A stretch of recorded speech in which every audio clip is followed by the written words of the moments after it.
What up, sports fans? Waxon Wednesday. Jake Waxman, Tyler Let Two Guys Talk Sports. Let's do this.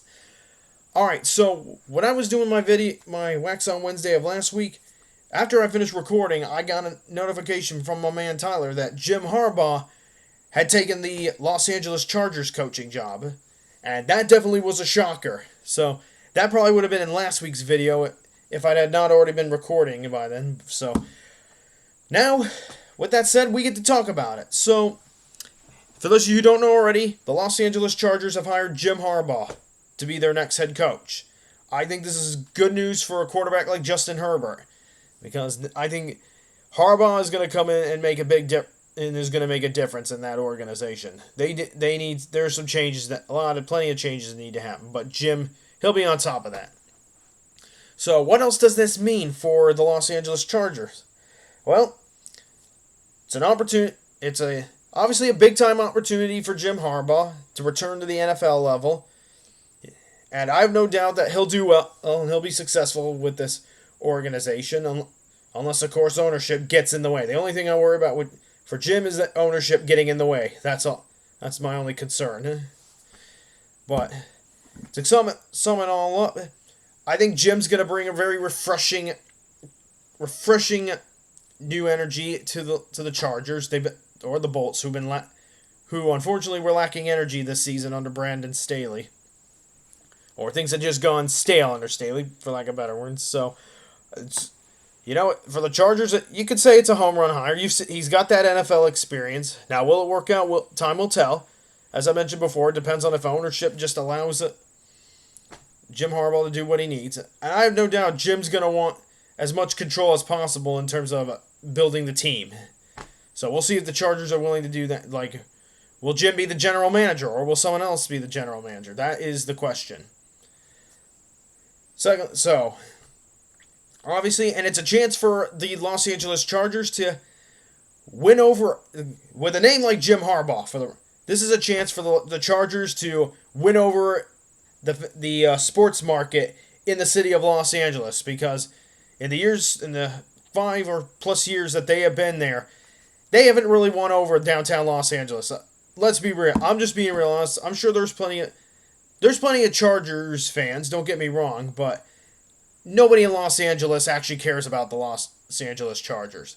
And this I know because if you've seen the early years, most of the Chargers fan base is from San Diego, and especially back when they were the San Diego Chargers. So most people, I would say, rough estimates, at the very least 75 to 80% of the Chargers fan base is from San Diego. Los Angeles, I just don't think, people I think in Los Angeles prefer the Rams over the Chargers, to be honest.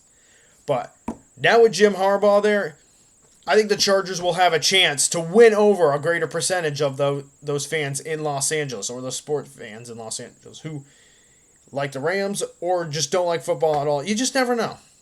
I think the Chargers are going to have a better chance to market themselves to downtown Los Angeles under Jim Harbaugh. Now, I will also say, much needed refresh in the energy for the Chargers, as well as a chance to bring in more of that Los Angeles fan base, or sports fans from the city of Los Angeles, considering that most Chargers fans, from what I can tell, are from San Diego. Now, one final thought. Definitely did not see this coming. I thought Jim Harbaugh was pretty happy at Michigan. I didn't think he was going to leave, but here we are. But, you know what? Hey, it sounds like he wanted to get back to the NFL, and you know what? He leaves the University of Michigan on good terms. He won a national championship for the University of Michigan, so the Michigan fans have not that much to be disappointed about. But he did it. He won a natty for his alma mater as a coach, and goes out on good terms with the University of Michigan, or going out on a high note, as we would say. So, good for Jim Harbaugh, and well, Jim, welcome back to the NFL.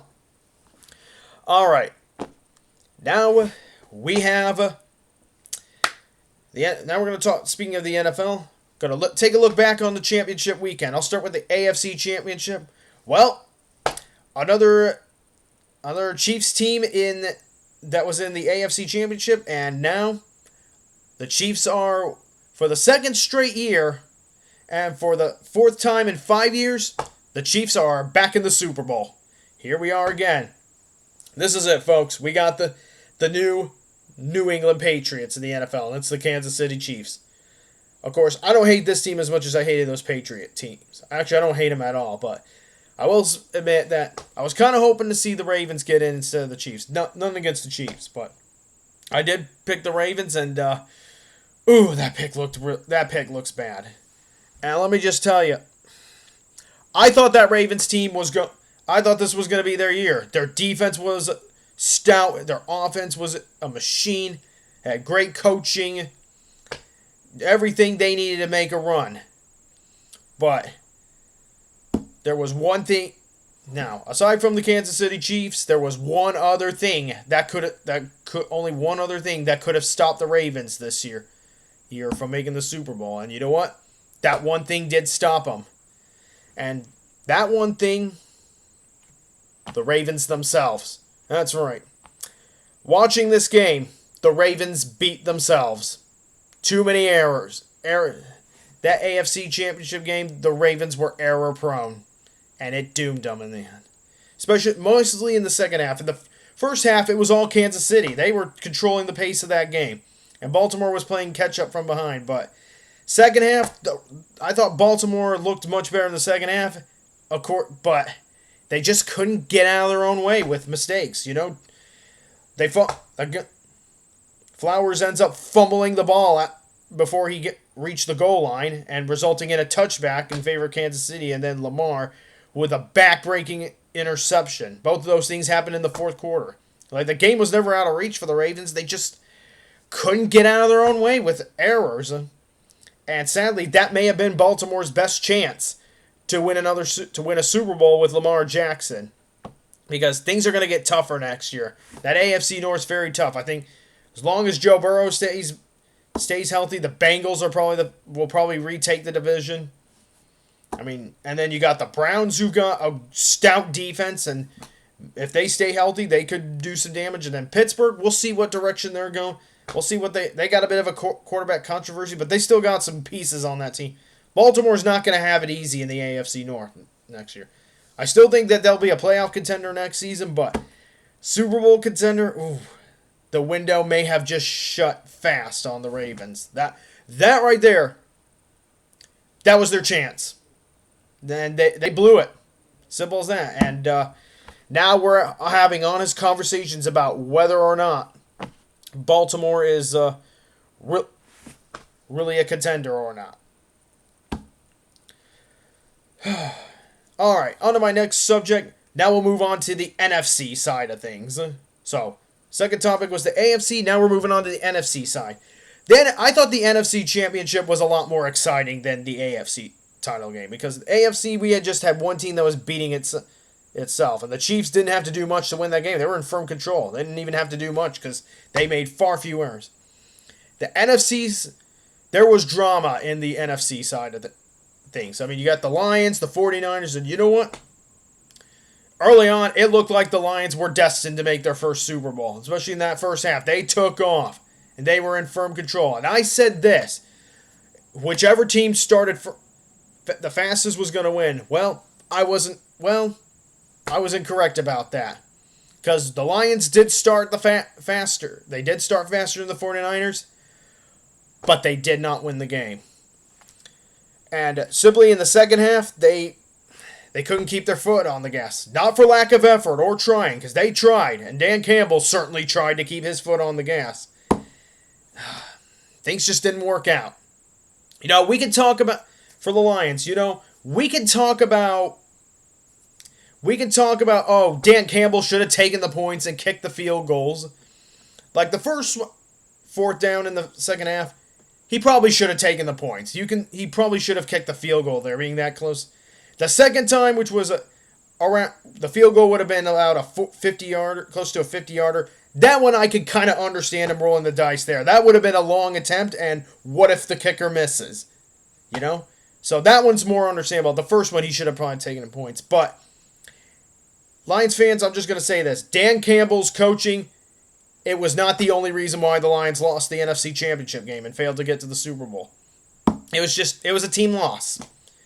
It was a total team loss. I mean, it didn't help that Jahmyr Gibbs fumbled and deep in Lions territory, which led to a 49ers touchdown, and then, of course, and I think Goff missed on some throws, and then Josh Reynolds dropped some crucial. There were a lot of drops in that game too, which didn't help.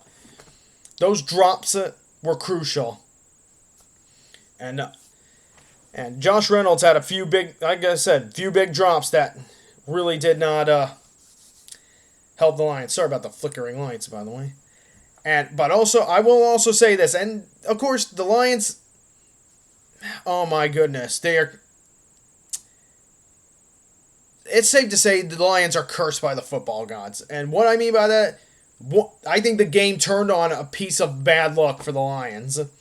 What happened was there was a ball that Brock Purdy threw. It went deep, and there was a Lions defender in Vildor. He was in prime position to intercept it. The ball goes off his helmet and into the hands of Brandon Ayuk. That was a ridiculous play. That is some bad luck for the Lions. So it was a combination of a lot of errors by the Lions and a curse by the football gods, you could say. But I honestly, in a way, the game, in a sense, changed on that play when that football went off of Vildor's helmet and into Ayuk's hands. The momentum of the game swung there in the 49ers' favor. But 49ers deserve a lot of credit. They rallied, and you know what? This team has grown comfortable playing from behind. And honestly, kudos to them for learning how to play from behind and winning from behind. And before this postseason, Mike Shanahan teams did not win a single game coming from at least 8 points down. But now 2 times this postseason they've done that. So this 49ers team is different from previous one. And Brock Purdy, I mean, he may have silenced his haters a bit. He's showing that I have had some questions about it. I think he's got a great potential, but I did wonder a little bit, is he more of a manager? Brock Purdy was in that second half was more than just a manager. He improvised when he needed to and made some plays with his feet and kept momentum on the 49ers side. He did a great job. And, of course, the 49ers receivers and Christian McCaffrey doing the damage they do. Yeah, I mean, you knew the Niners were going to rally in the second half. I still thought Detroit was going to win that game, but they just couldn't keep their foot on the gas. And 49ers took advantage of the miscues and, of course, that blessing of a lifetime of the football gods from the 49ers perspective. But I will also say, so 49ers and Chiefs on the Super Bowl, and I just want to say this. Hey, Lions fans and the Detroit Lions, keep your heads up. The window's just opening. All right, you still got to Sure, these windows don't last long, but the window for the Lions is really just opening. There is still time, and if there is some good news that I have to report, Ben Johnson, the offensive coordinator for Detroit, he is going to be returning to the Detroit Lions next season, so that's one key piece of the puzzle that you have coming back. And that's the biggest one, because otherwise you'd be potentially changing offensive systems. But most of that Lions team, they are young. All right, so there were some mistakes, and there are lessons to be learned, but that team is young, and the future's bright. And the Lions have the 6th best cap situation going into this next season, so they won't have too many problems with cap. They won't have cap hell to face at all. And obviously, you had an impressive rookie class, so that's something to build off of. So, just if you're the Lions, just get what you need, and I mean, you already got a complete team, capable and ready to make that run to the Super Bowl. And you know what? Would Ben Johnson coming back, I believe the Lions are favorites to win the NFC next season. Of course, whether or not they will depends on the lessons they learn from this game. But it was a great season. Detroit, keep your heads held up high. That must have been a lot of fun. I know my friend Tyler had a lot of fun this football season. He won the NFC North and 2 playoff games to go with it. Not an easy thing to do. And considering the Lions' history, that's an impressive run. And you know what? That's something to hang your hats on and something worth building off of. So, lot to look. I mean, yeah, it's tough being one win away from the Super Bowl and coming up short, but a lot to be proud of if you're a Lions fan, and a lot to look forward to, and a lot to build toward. And a lot to build off of to next season. So just gotta focus on free agency and the draft and get what you need. Get the pieces that you need, especially, say, in the secondary, for example. Get guys who will fit in with the chemistry of this team, and you'll be good to go next year. So, that's just my thoughts. I mean, it's bummed out for Lions fans, but I was also pretty happy for my Uncle TJ, who's a 49ers fan. He's stoked. So, Chiefs versus 49ers in the Super Bowl again, but congrats to the Lions on a fantastic season. Hey, keep those heads held high and build towards next season. And now we go on to the Super Bowl. And I will preview that next week. All right. On to this week in sports history. And on this day, the 31st of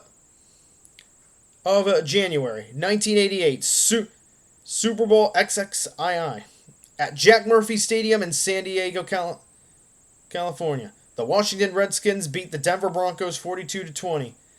And Doug Williams becomes the first African-American quarterback to win Super Bowl MVP. All right, sports fans, that is all I got for this week. And hey, if you got a question for me, leave it below, and I will try to get to it in my next video next week. So just want you guys to know, I'm all for it. If you guys got questions sports related, feel free to ask. I'd love to answer questions. All right, sports fans, that is all I got for this week. Thanks for watching this week's Waxon Wednesday, and Jake Waxman from Two Guys Talk Sports signing off.